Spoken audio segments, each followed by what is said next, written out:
I cannot even relate to the way that I used to feel about social media or the way that I used to feel about myself when I first started YouTube. So it's honestly changed me so much as a person. And those are things that you cannot put like a subscriber count or a price on. Hey guys, welcome to Creators Campfire. In this episode, I sit down with YouTuber and medical student Elizabeth Filips. Elizabeth started her YouTube channel back in November 2020 when she was studying medicine and working a part-time job.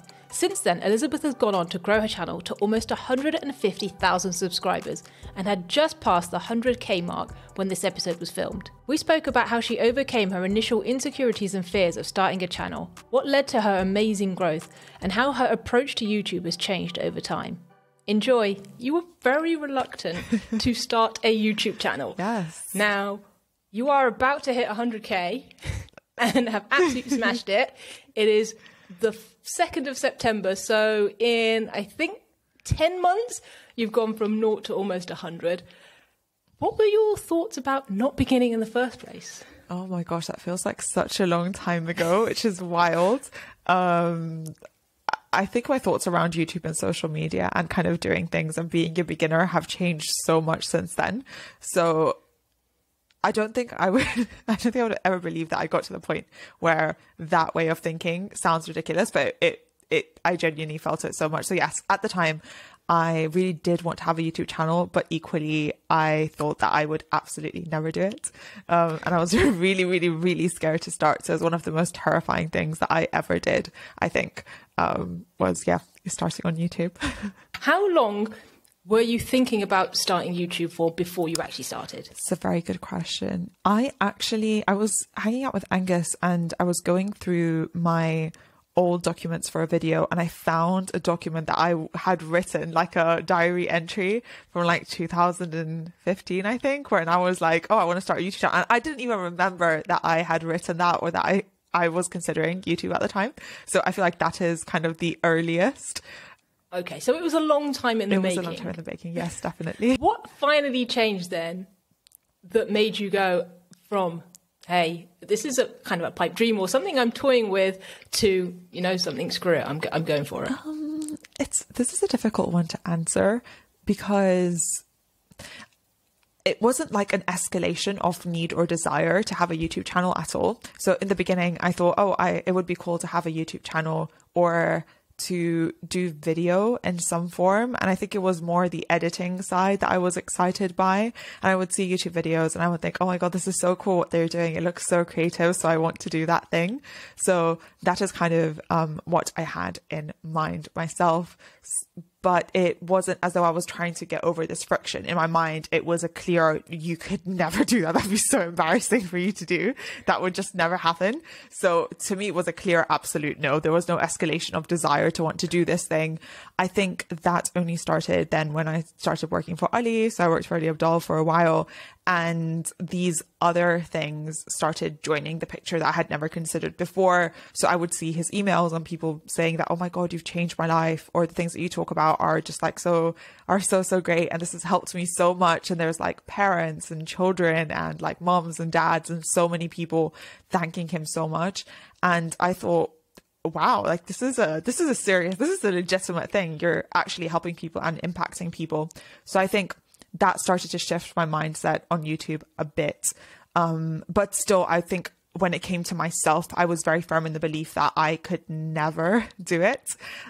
So what made that last change was the PTYA, so the Part-Time YouTuber Academy. When that started and I was doing the first cohort, it was, I think, a joke because Ali says this to everyone that you should just start a YouTube channel. But I was one of those people who he said this thing to. And at the time, it kind of made sense. I would be better at my job if I had a YouTube channel working in the academy. So I thought, you know what, let's do it. And seeing so many other people start channels while being absolutely terrified to be online kind of helped me in seeing that it's not just the people who are confident who do this, because before I thought there is the confident YouTubers and there's the confident social media people and then there's me. And I can't do this thing no matter how much I want to do it, because I am essentially different to those people. I'm really nervous. I'm really scared. I'm terrified of judgment.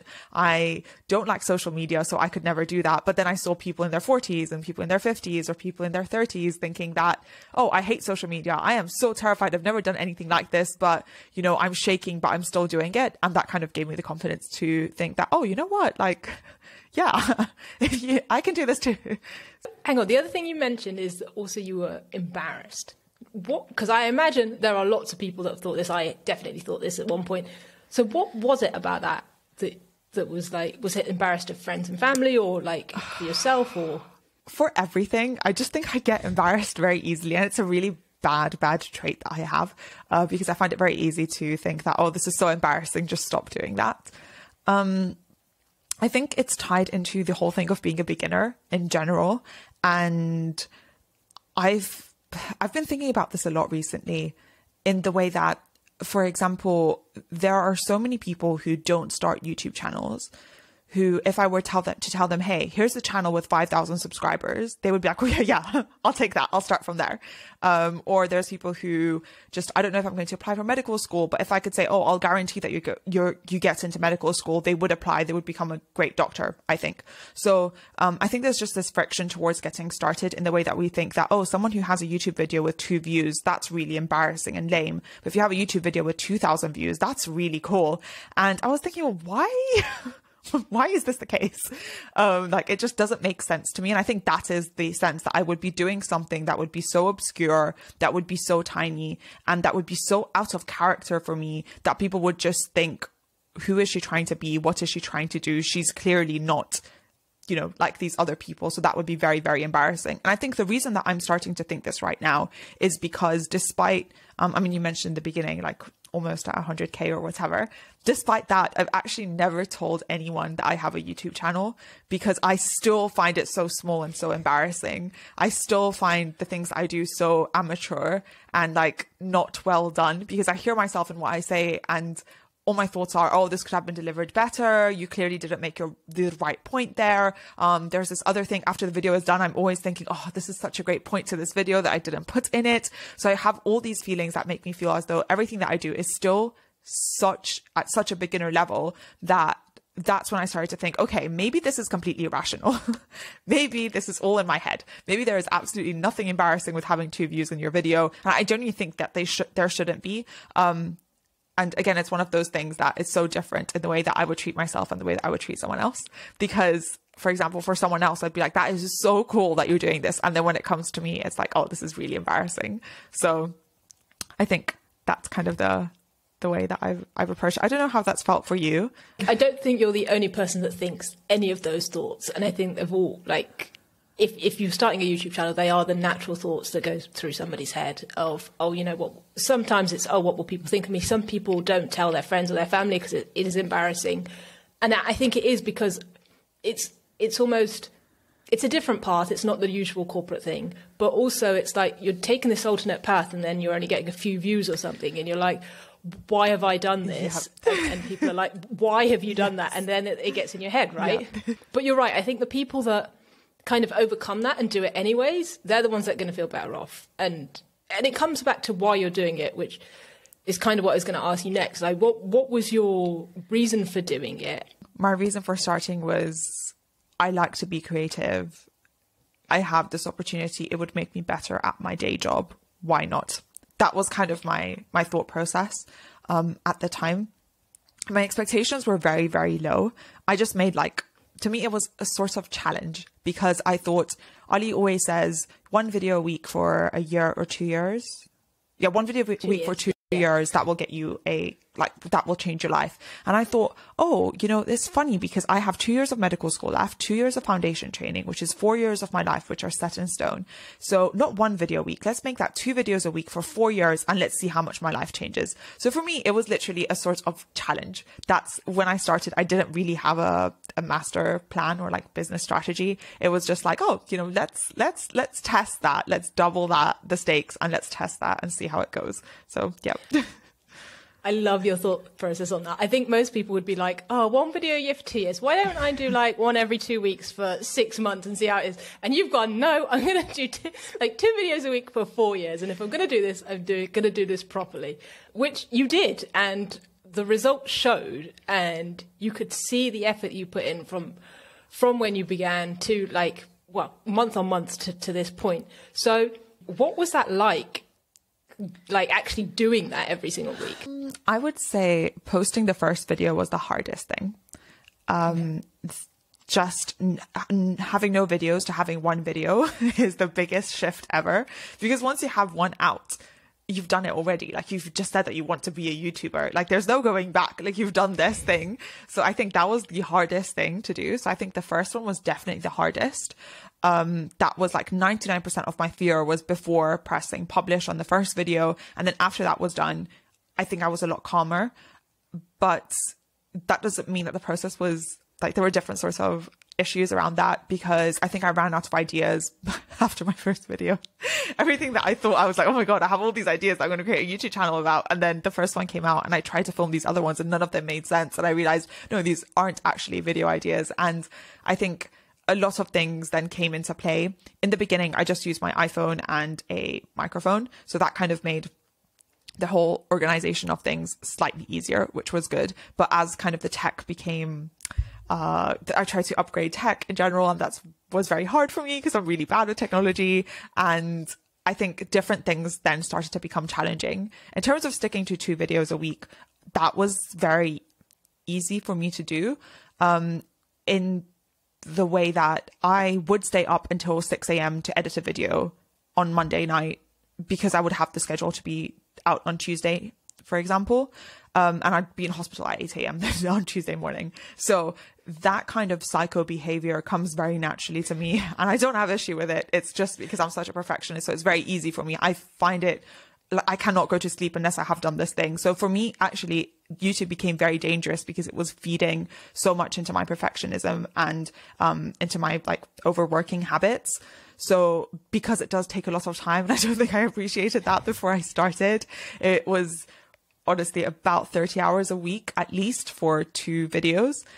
So it was a lot of work. And then I had to do work with myself in kind of bringing that down to 1 video a week or no videos on some weeks. So I think that was harder for me to do than to stick to the thing. So I would take all the difficulties of, oh, I need to come up with a video idea. I need to make this like decent-ish. That was easier for me to do than to not put a video out at all. So I think I'm a very bad example, because I have like very unhealthy working patterns. So yeah, don't do that thing, basically. Yeah, I suppose there's 2 extremes, right? You might be a one, the other one is not producing any content at all, and there's probably a happy medium in the middle where people are consistently producing and not staying up. But at the end of the day, it's forced you to put content out, and you've seen the benefits of doing so. So yes, okay, it might not have been the healthiest way to approach things, and we're not necessarily selling that idea, but it's what got you over the initial period, and it got your content out, and that's where you saw traction from 2 videos a week. So how beneficial do you think it was, regardless of how many hours you're putting in, right or wrong, but how beneficial do you think it was to actually have 2 videos a week from the start versus 1? I think if I were to start over, I would do 2 videos a week, just because of the way that I was approaching YouTube and the kind of content that I was making. So my content was not great. Like, it was just very basic stuff that I was just talking about. So it wasn't documentary style things. It wasn't, there was not a lot of editing or a lot of B-roll, and I wasn't going into a lot of research to find those topics. I was just kind of talking about things that I already knew and things I was comfortable about, kind of off the cuff. So in that sort of video, unless I was actually trying to up the quality so much, I could do 2 videos a week quite easily. If you're doing like a docu-style video, that's completely different. And then you'd need a few weeks or a few months to create a single video. So in that case, putting 2 videos out a week would significantly decrease the quality of videos on the channel. I think for me, because the writing of the video, the scripting and the preparation was not taking much time, it was a very good way for me to kind of train myself up quicker, to be more comfortable on camera, to kind of understand how YouTube works, to go through and test different sorts of video types and video content types and things like that. So for me, it was really, really helpful. And I would definitely go, if I were to start again a new channel, I would definitely do 2 videos in the week at the start just to get used to the whole thing. Yeah, because I guess, again, it comes back to balance, but there's that you can either put out a crap load of stuff that isn't 100% quality, like great quality, but you're consistently putting stuff out and getting the feedback immediately, versus, I'm going to try and put one video every 2 weeks and make it perfect, but actually the learning curve is probably much, much better by just throwing out 2 potentially crappy videos a week, right? Yeah, absolutely. I think it's a difficult thing. It's a very difficult balance to strike in general. And I think the thing about YouTube is you can't put out a brilliant video. Like there's no edit that you can never stop editing. It's just a thing that you can just continue editing the same video for the rest of your life. You can always make something tighter, always something snappier, add a sound effects, just add a transition, change a color here and there. There's so much you can do with the video. So it's a completely endless path of work. So at any point you will have to kind of cut the cord and say, okay, this is where I'm stopping. This is good enough and it's going to go out. And I guess it's then just a balance of expectations, because for me, I had no expectations at the start because I knew my videos were not great. So it was just a way for me to learn. And if you have those expectations where actually I know that the limiting factor for me is going to be that I do not know how to speak on camera because I really didn't. And I don't know how to make my thoughts coherent yet, and I don't know how to understand YouTube and understand any sort of audience. So what I'm going to do is put out a whole load of stuff and learn that way with no expectations for subscribers. I think that's kind of the strategy that I had. And on the other end, you can go into heavy research and then kind of putting a lot of work in one video and go viral from your first video, if that's possible. That's a different strategy. I didn't go for that one, but I can see that that works too. So the other thing that we've touched on is when you produced your first video, the tech wasn't necessarily there. And I'm pretty sure you filmed it on an iPhone camera, potentially even front facing, yes. The first one. So talk to me about your tech journey, because it proves to me that you don't have to have all this fancy tech for your video to do well. So what was the kind of thought process, if at all, of kind of the tech decision? Because a lot of people get caught up on that. Oh Lord. So yes, my first video was front facing camera of an iPhone. I wasn't even looking into the lens because I didn't know that was a thing. So I was looking at my screen and myself the whole time. And it was only when I posted the video that people were commenting on it that I realized. I didn't even realize in the edit. It was the first edit I did, the first video I shot. Absolutely. There was no lights. It was just the artificial lights above my computer, in my old flat. So yeah, it was, it was super basic. And that video, yeah, it does have 150,000 views. So I agree. I don't think tech is absolutely, it's a very nuanced question, and I think it has a very nuanced answer, and I'm not even sure if I'm the right person to kind of answer it in general. I would say that there's so many factors that go into it. I think it depends on, again, what your expectations are and what you're trying to sell. So for example, I think in my mind, if I have a YouTube channel and I'm selling courses for just a really expensive law firms and it's a $50,000 course, if I'm filming on my iPhone in my basement that's not legit. No one's going to buy that course. It's not. There's a huge mismatch there. But if you're doing kind of a thrifting vlog in a thrift shop, no one's going to be mad that you're just using your front-facing iPhone camera. It's kind of expected. So I think it really, really depends on the niche. It depends on the context. And so that kind of changes things up a lot. I do think tech is important. Everyone likes to see, and we're used to seeing good things by this point. So we are used to seeing kind of good camera quality, to hearing good sound quality. And I think that does put a lot of pressure. But like I said, it depends on what your limiting factor is. And for me, the limiting factor was me. It was not my tech. You could put me in the best studio ever. I would still not be looking at the lens, and I would be super, super awkward, and the video would not be great. I would just be making people uncomfortable. So within the context of that, it fits. It doesn't look too out of place. It does look completely amateur and terrible. So I think the tech kind of grew with me, because I've made this mistake in the past where I decide that, I'm going to be a photographer, which I decided in 2015, and I bought a professional camera and I used it twice. I still don't know what ISO is. So I would say I did this the other way around, where even though I made this commitment in my mind, I only said that I would like buy gear when I deserved it and when I proved to myself that I've done this thing. So I upgraded. So I bought the camera, the Canon M50. Well, I got gifted the Canon M50, I think 3 or 4 months after I'd been doing YouTube. So that's when I kind of upgraded my setup a bit more. And I still use the same microphone that I had in the beginning, which was the Blue Yeti mic. Yep. Yes. And I have a very like a terrible setup. So I think lights are the most important thing. So definitely lights I would buy from the beginning. So I have my lights in front of me always. And then I have my Canon camera, and I record with my Blue Yeti mic, which is always plugged into my iPhone. And I use voice memos to record the audio, and I kind of sync those together in Final Cut. And that's the thing I've been doing basically since I got that camera. But yeah, I did get to 1,000 subscribers with my iPhone only. So definitely doable. And especially, I think the thing with gear is, sorry, I'm like talking about gear so much, but cool. It's one of those things that just is so scary. I remember when my lights came, I literally had a panic attack. I was like, what is this in my house? What is this? Like, you do not even know how to turn a camera on. And now you have like a full on huge light with like with a softbox. It's just so much pressure. So I think kind of building them up slowly makes more sense. But if you have a lot of money and you just want to chuck money at the problem, yeah, it's great. Just get good gear because it is inspiring. No, I completely agree. And I did the same with my lights. I'm a reasonably tech savvy, but yeah, lights I don't understand. And I bought some lights and a softbox, and they sat in a box for about 3 months. Okay. Because I was like, no, I refuse to open it. I don't know what's going to happen as soon as they do, and I'm just not doing it. You've kind of mentioned that you like the editing side and stuff, and that you yourself thought, and I'm not sure I agree, but you yourself thought that you didn't necessarily have some of the skills to be a YouTuber. Yeah. But going in, what was the biggest thing that you thought you needed to learn or that was missing? That's a very good question. I think I was very insecure about myself. So I didn't know if I would have anything good to say. I didn't know if I had the kind of a personality enough to be a YouTuber. It feels as though it's one of those things that like the cool kids do. It doesn't feel like I'm just a massive nerd. I am genuinely... You're the cool kid. Like, let's be honest.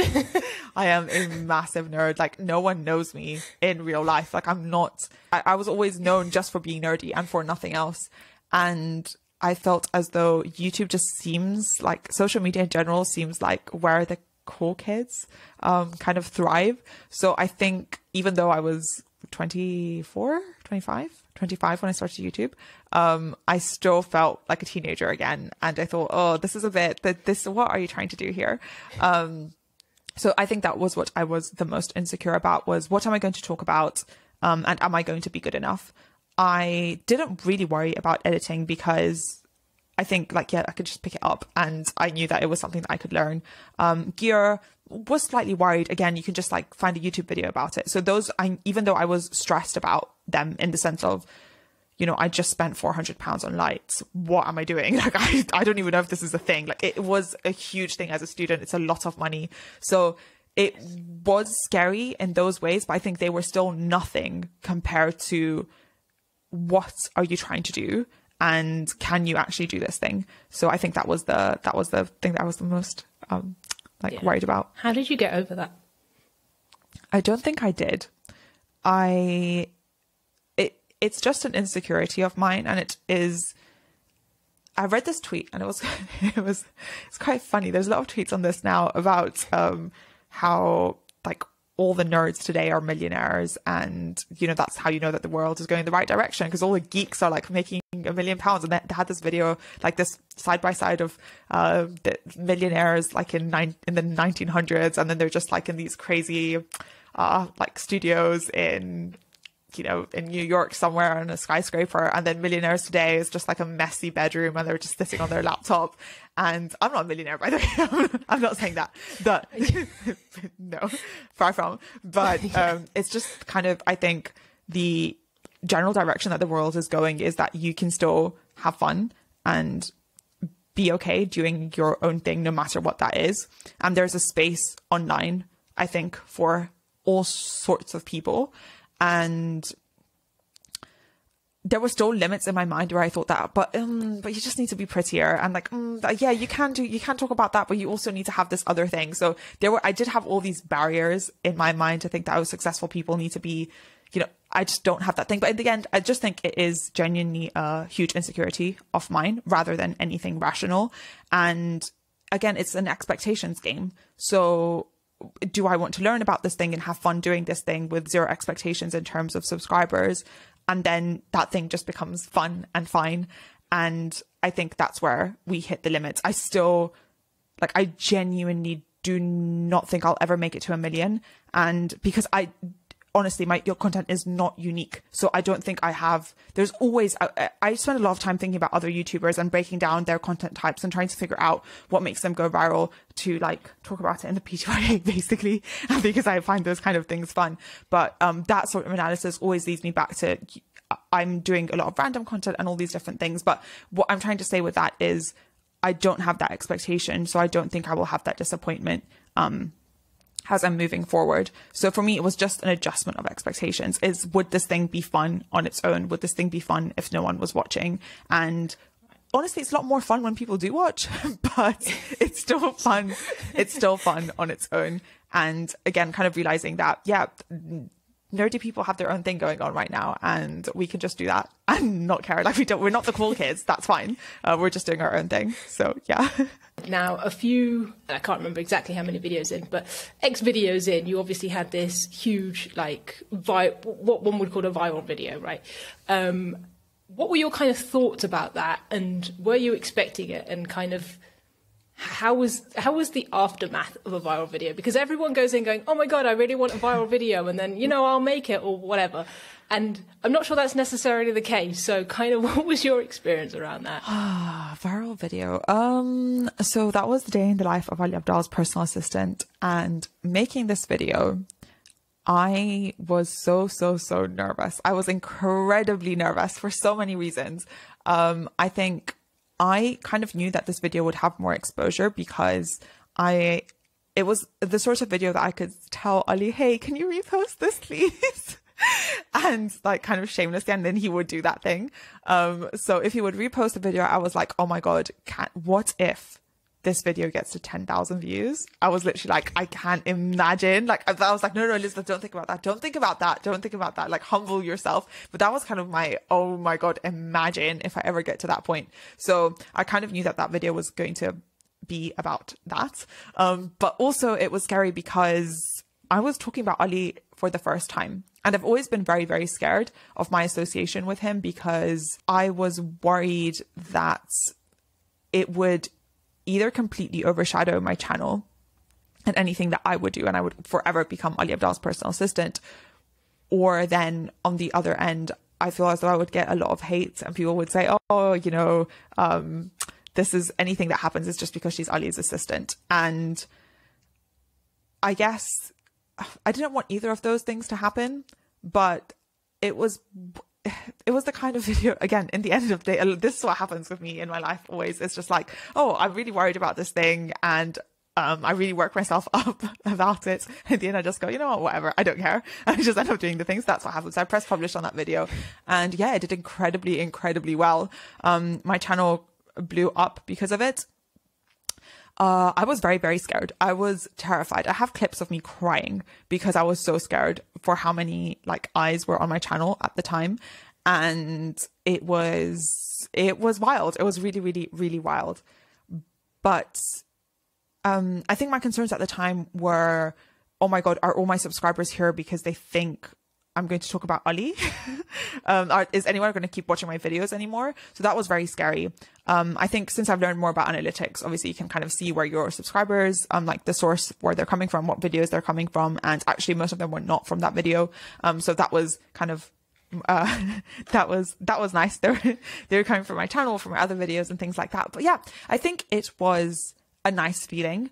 Having videos do very well. What I've learned now is every time, at least for my channel, every time that there is like a huge bump, there is a very steep crash after, and it will go below the baseline that things used to be before that video came out. So I think it's just because your videos are reaching a lot more people because they're sent out to a lot more people now that your channel is kind of bigger. So your click-through rate kind of drops with your next videos. So the videos tend to perform worse.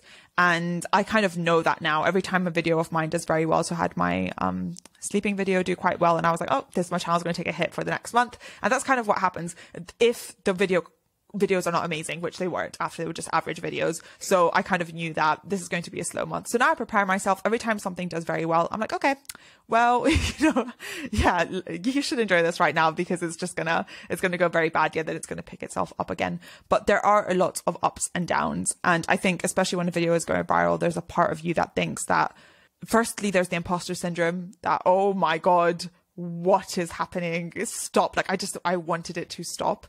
I remember with that first video, now I don't have that feeling anymore, but with that first video, I just wanted to like unlist the video, just take it away because it was just so scary how things were completely out of my control, and how many eyes were on me. And I was just not ready for that.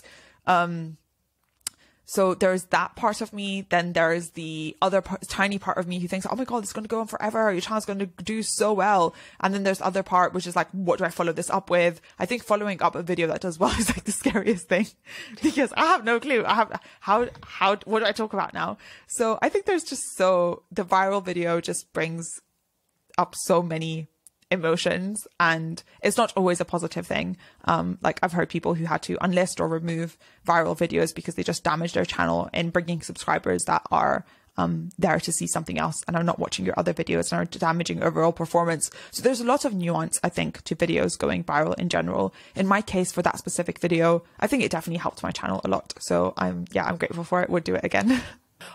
You've touched on there sort of the thinking around kind of more strategic thinking with YouTube videos, and obviously since you started you have put in a lot of effort and hours anyways, which has come on since the beginning. Was when you were starting you weren't necessarily thinking of these things, but obviously over the last 10-11 months or something you've, I guess, become more analytical and more strategic about kind of things you put out and more involved in potentially research and stuff. How was that journey for you? Was it like at the beginning, after a few videos, it was like, I need to do this, or was it a very gradual thing over that time?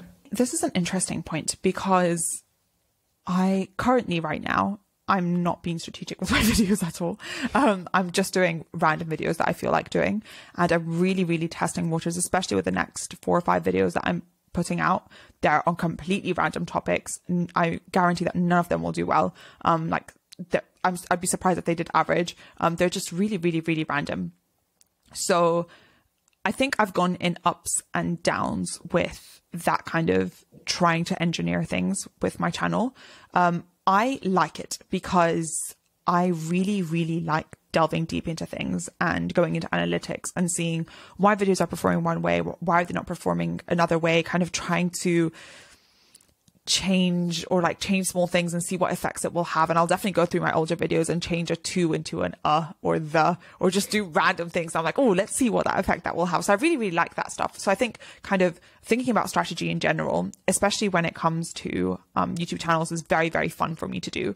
I find it a lot easier to do on other people's channels. I don't know why. But when it comes to my own, I find it a lot more difficult. So it's definitely a thing that grew with time. I mean, YouTube Studio has changed so much even in the last few months that I've been on YouTube at all. So there's a lot to learn, always, and new things to learn. But it was a gradual thing.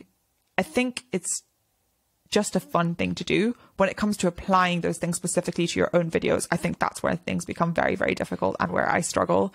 I think we're all like that, right? It's just like giving advice. Yeah, it's like so much easier to give somebody else a piece of advice than yourself and to actually take it. With analytics, I guess it doesn't necessarily put people off, but a lot of people don't necessarily look at that, or they'd look at just views and subscribers and things and not necessarily understand. So if a video wasn't performing well, say, they would just go, oh, that didn't do well, without actually understanding why it's not doing well. So what kind of things would you look at if a video, say, wasn't performing as you'd expect, or what would you suggest that other people look at if they're noticing that? Yeah, I love analytics. So I think again, with a word of caution, because I was addicted to them in the beginning of my channel. I don't know why. I had like 100 subscribers. I was like on YouTube Studio all day. What was I even doing? Like, I don't even know.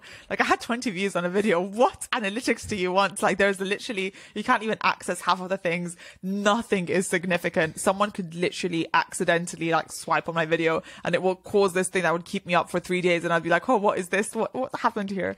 So that's a terrible idea. That's not what I'm recommending. And again, it depends on expectations with YouTube and how you want to treat it. I get that if it's just a creative outlet and you have no expectations, then perhaps not looking at analytics, literally don't do it. Would not recommend. There's nothing there. But if it's something that interests someone, either because they are into that kind of strategic side of things, or they just want to see how things change on their channel, or because they are focused on growth, I think it does help in general. So I think the first thing that I would recommend is knowing click-through rates, which are native to your own channel for different types of content. So I have different kind of content niches on my channel, and I will have different expectations for different sorts of videos. And because the click-through rate is such an important kind of statistic, when a video goes out within the first 30 to 60 minutes, you will have an initial click-through rate, and then you will see how it will go. And then eventually you're going to have the first day and then the second day, and on and on and on. And I know when I put out a video within 30 minutes, when it starts showing me the click-through rate, I will see how good or bad it is, basically, and it will kind of give me a good prediction of what the trajectory of this video will be. Again, it's kind of just a prediction, but it's good to know that. So for example, if I have a click-through rate that's over 20% in the first hour, I'm like, oh my God, this video is doing great. If it's over 30%, I'm like, this video is definitely going to go over 100 or 200,000 for me, which is like, that's my viral. That's like the ceiling for any sort of video of mine to achieve. If it's between 20 and 30, I'm like, this is brilliant. This video is either a video that's really resonating with my audience and it's going to halt, so it's probably going to be at 50K, or it's going to go incredibly well somewhere between 50 and 100. If I have a video between 10% and 20% initial click-through rate, that's very average for me. So I would expect around 20 to 30,000 views on that video. If it's under 10% in the first initial, like in the first hour, that video is absolutely tanking for me. So again, depending on what I've done in that video, if that's a vlog and it's doing that bad, that's a title and thumbnail issue. If that's, like I said, next week, that's probably what's going to happen with all my videos, because they're really weird. So in that case, it's kind of an experimental type of content and I have no expectations, and therefore, that's why it's lower. So initial click-through rate is what I would see, and continuous click-through rate. I think that is probably the easiest way to see your video's not getting views because it's not being clicked on. And that's one thing that I would play around with, especially in the future. So seeing my videos drop, if they drop, I guess, under 7, that's quite bad. That video is not growing much. If it's between 7 and 8, if it's above 8, that video is still on a very good growth trajectory, at least for me. So that's one thing that I will check. I think it's good to look at relative retention to other videos, and you can find this in Studio. So the first analytics page, if you scroll to the bottom, it kind of has your retention curves, and you can see average retention compared to other videos. So it will compare other videos in your niche with that exact same length. How is your retention compared to them? And it will show you if your retention is average, above average, or below average compared to other videos. And that is, I think, very, very helpful, because again, YouTube wants to push the videos that keep people looking for the longest. So if your video is consistently throughout the video above average compared to other videos of this length, you can see why YouTube would want to promote it more. And if it's consistently lower, then you can see also where you're going wrong. So that's something else that I would see. Especially in a video that has a good click-through rate. If the retention is terrible, then that kind of explains I've been doing a bad job, or I just haven't delivered in what I've promised in my thumbnail and title. So maybe I could still do things that might fix it a bit.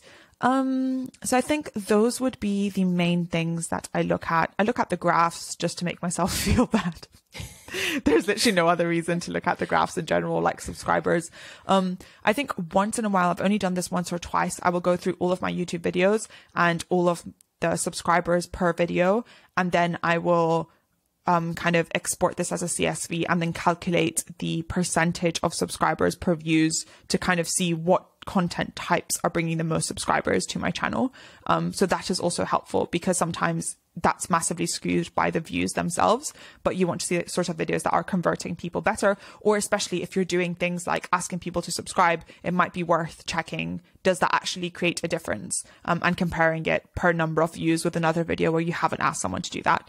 So those sort of things I think are slightly helpful. I will compare my videos with other people's videos. So I'll see a video when someone just asks people to like their video like 3 times throughout the video, or just once. And I'll see, does it have a big difference between my channel and their channel? And if not, I'll think, you know what, this is pretty pointless. Or the same thing with asking people to subscribe or something like that. So I will compare my analytics to other people's analytics too. But I think those are kind of the main ones. Yeah, I think that makes a lot of sense. I think people get hung up. I say hung up, it obviously makes a difference, but hung up on subs and views without necessarily going, you know, a little bit further and understanding why. And I think where you've said as well, you would need to understand your numbers for your channel and your content and your niche, rather than just going, this person's got this, why am I not getting this? It's like with anything, it's very specific. The other thing you've touched on is titles and thumbnails. What's kind of your process? Because I think they say the gold standard is you need your title and thumbnail before you even start to think of a video or even film it or script it or anything like that. So what's your kind of process around that? I will say right now, I'm the most inconsistent person when it comes to any sort of thing. So I do not have a process, and it changes like depending on the video and depending on the week. So yeah, it's easy to kind of capture my position right now, but it's definitely not what I had a week ago and definitely not what I will have in a week. But yes, I agree. I think the best thing would be to have a title and a thumbnail. I think the way that I approach it now is that unless I have a title and a thumbnail, that is not a video idea. That's a feeling. That's a thought that I had. That's like something to think about in the shower. That's not a video. So I'm very strict with myself. Full title, full thumbnail. Otherwise, this is a myth. This is not a thing. So I definitely subscribe to that idea a lot, unless it's very experimental content or content that I really, really want to do. And for some reason, I don't care about growth, which happens a lot. I just think, you know what, I really want to do this video. I feel like doing it. I don't have a title or thumbnail. I'm just gonna, put something together and just put it out there, and it will do terribly, but I'll just feel good because I created something that I really want to get off my chest. This is 90% of my videos. Sadly, this is most of my videos. Well, it's working. That's definitely not what I would recommend. The videos in which I've really, really, really put efforts into my titles and thumbnails have always done so well. So I don't know why I don't do that again. And except my latest video on productivity. It literally took me 3 hours to set that up with a projector on my face. I was blind for hours after because I literally had this shining in my eyes, and the video absolutely tanked. So yeah, there are exceptions. And Ali came up with my title, so I backed him. I trusted him on it. So it's Ali's fault. Yeah, exactly. It's all his fault. But yeah, I think it just was not a good video in the end because it just didn't do well. But in general, apart from that video, so if you would have had this with me before that week, I would have said 100% of the time that I put a lot of effort into my titles and thumbnails. They just perform so much better. Where do you get your inspiration from for titles and thumbnails? Not from YouTube. The videos I watch on YouTube are just terrible. Like they're nothing that I would ever make videos on. I just watch true crime videos on YouTube, and I also watch commentary videos. And I love people like D'Angelo Wallace. I don't know if you know D'Angelo. I have heard of that. Oh my God, he's so cool. He's one of my favorite YouTubers ever. He has like 3 channels. He's an artist too, but his just commentary is so incredible. And he'll just talk about random, that's the kind of videos I watch basically. So they're not the sort of videos that would necessarily put that much work into their titles and thumbnails, or at least not in the niche in a way that would be helpful to me. So sometimes I will get inspiration from thumbnails, but there will be things that I can't recreate. So I look at Matt Diabella and I'm like, I wish I could do this, but I can't. That's the kind of things that I pine for, but I can't do. So yeah, maybe sometimes it is YouTube. I think I spent a lot of time on Netflix. I don't even watch Netflix, but I will just browse what they're doing and kind of try to see something that catches my attention, then why it catches my attention, try to recreate it. Sometimes this is not things that I would recommend, because I will spend maybe 10 hours a week at least just browsing things to make potentially one thumbnail. idea, and the rest will just be terrible. So they're not effective at all. I wish I could hire someone to do this. You can. Because I will just do that, or I'll be on Pinterest and I'll kind of look at things that kind of inspire me, and I think, oh, this seems creative. How can we turn that into a thumbnail? Sometimes it will literally be stick figure drawings, but I just like the concept that they've done, and I'll think, oh, how can I transform this into something that I would like to do? Or sometimes I have a video coming out on the crime we're committing against ourselves, and it just kind of escalated to the point that I thought, am I going to get sent to the GMC over this?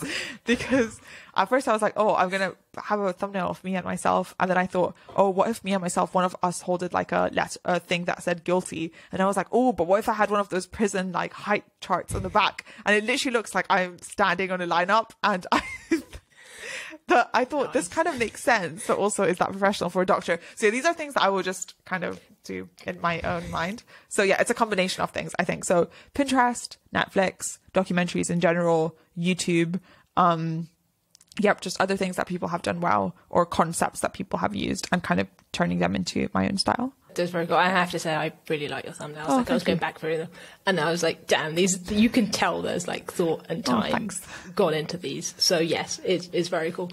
To kind of come back full circle, I suppose, to close this off, in terms of, I'm not going to do the advice to beginner YouTubers, but what I will ask is at any stage of a YouTube journey, there are people that kind of feel like giving up, or just, are going for a bit of a blur phase, or just aren't feeling it. And kind of sometimes it's just a case of get through it, or like take a break. Like, what are your thoughts on that? And what would you say? And I fully understand it depends on the situation, but I think everyone goes through that kind of dip at some point. Yeah, absolutely. I was thinking of preparing a lesson on this, how to make YouTube always fun, because I think it's so easy for it not to be fun. And I think that's my caution with analytics. Analytics are very dopamine heavy. So they make you kind of crave dopamine, basically. It's like a dopamine hit every time where you get this answer as to what's the percentage of this and what's the percentage of that. And again, viral videos, it's a dopamine hit because you crave more subscribers and more views and more attention on yourself and your channel.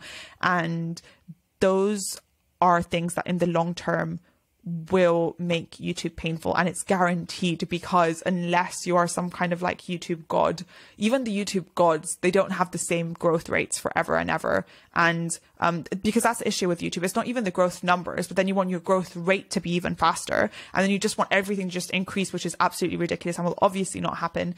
And then it just comes crashing down because your dopamine is tied to something that is completely out of your control, while what is definitely guaranteed is that it will crash. And I think it's very, very, very dangerous it's such a difficult kind of platform to navigate in that sort of way.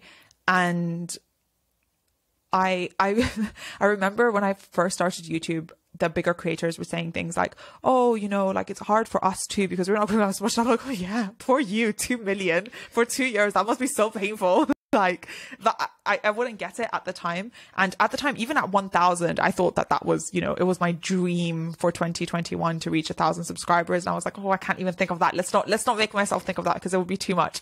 It would be so scary if I don't do it. So I do think I can't convince anyone, because I remember at the time that I would never believe that the same issues are like across all different sizes. So I don't think that will be convincing to anyone to be like, oh, is it painful? Yeah, it's always going to be this painful. That's not really supportive. But I think in general, going back to why you're doing it in the first place.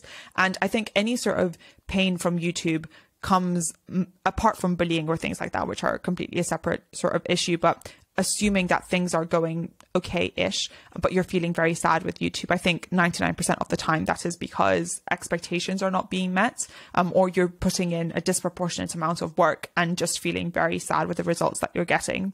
And I think in that case, just going back to why you're doing it in the first place and finding pleasure in the process and in the growth that is happening with you. Because like I said in the beginning, I cannot even relate to the way that I used to feel about social media, or the way that I used to feel about myself when I first started YouTube. So it's honestly changed me so much as a person. And those are things that you cannot put like a subscriber count or a price on. So those are things that I would kind of remind myself of.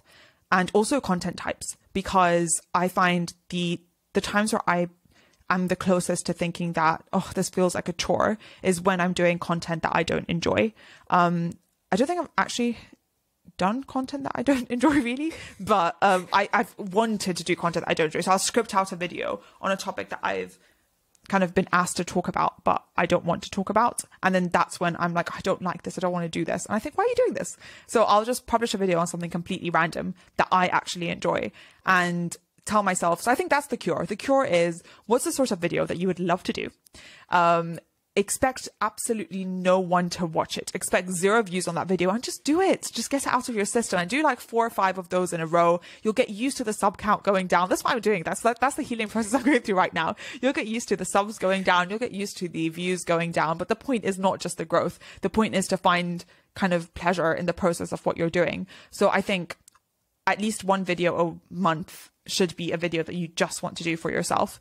And if the stats are making you sad every time you're looking at them, stop looking at them. There's like the kind of being aware of it just changes absolutely nothing. So, and in terms of taking a break, absolutely. Absolutely. I think it is helpful. Not too long of a break, because then it becomes a whole other issue of, oh, how do I get back on and what do I come back with? And it's so embarrassing and and you need to explain, but I don't know how to explain it. So just take 2 weeks off is I would say, or like a completely, again, like depends on the channel and depends on like the stage, but I think a short break is absolutely fine. A couple of times you've mentioned social media, and you also have a video obviously talking about social media and your thoughts on it. And I think there is a perception that you almost need social media to be able to grow on YouTube. And I think you have proved it very, very well that that's not actually the case. What are just your thoughts about the need for supplementing a YouTube channel with social media? That's a very good question. So yeah, I just have my YouTube channel. I do have a Twitter account, which is not active. I do have an Instagram account, which is again not active. And that's about it. I don't have TikTok or any. That's a bit wild for me. You and me both. So, yeah. So I think, again, it's a set of expectations. I remember when I used to use Instagram, I would love to follow YouTubers that I liked, because you get to see more in the background and you get to see, you connect with them more and you feel a different sort of kind of appreciation or understanding about them and their life, and you're more likely to watch their videos. That's the kind of thought process that goes through my mind. So in terms of growth, I would say potentially my growth would be better if I was on Instagram. Potentially, that's what I think. But I just don't like it. I don't like the platform. I don't like the type of content that goes on the platform. It just makes me feel bad being on the platform in general, either in terms of how much time I end up wasting on it, or in terms of how I feel about myself and my life when I'm on it. It just does not make me happy. So again, like the point of social media for me is just to make my life better. Like I don't want to be like an influencer or a YouTuber, or that's not the dream. I'm genuinely doing it because I find it fun and it's really cool. And that aspect of social media is not fun for me. Instagram is not fun. So am I taking a hit? Probably. Do I care? Not at all. I literally don't care, because it's like the balance just doesn't work out in the end for me, and it's not worth it. So I think definitely you can probably do it without any other form of social media, especially if you don't like it, and especially if that's the thing that is potentially holding anyone back from starting YouTube. I think YouTube is very different. Again, I have a lot of issues with YouTube in general, or any like social media in general, and the kind of parasocial relationships we create with creators and all of that stuff. But as far as it goes, I think there's just more space to be real on YouTube and to talk and explain things out on YouTube. Even better on a podcast, which is why I love podcasts a lot more. But yeah, I think not necessary. I don't like the rest of them. So yeah, even when I had kind of Instagram and Twitter, I wasn't posting my videos and being like, oh guys, check this out there. I never did that. Again, because I'm insecure and because I was worried, and I was like, oh, I get like, it's a very difficult place to be, I think, when you don't like social media, or where you're scared of social media, because on one side of me really wants the channel to grow and me to have views, and the other side of me wants absolutely no one to watch this content because it's so scary. And that's a very difficult like situation, I think, to be in. I think I'm over that now, but that was the case for like 8 months in the beginning. So again, the reasons that I was not on social media were slightly different. So if people don't have issues with it and like it, yeah, for sure, go for it. But can you grow without it? Yeah. Elizabeth, thank you. That has been a wonderful chat. I really appreciate you taking the time out and coming to talk to me. Thank you for having me. Hey there, thanks for watching. I really hope you enjoyed the episode. Links to where you can find Elizabeth are in the description, and I'll see you in the next one. Bye guys.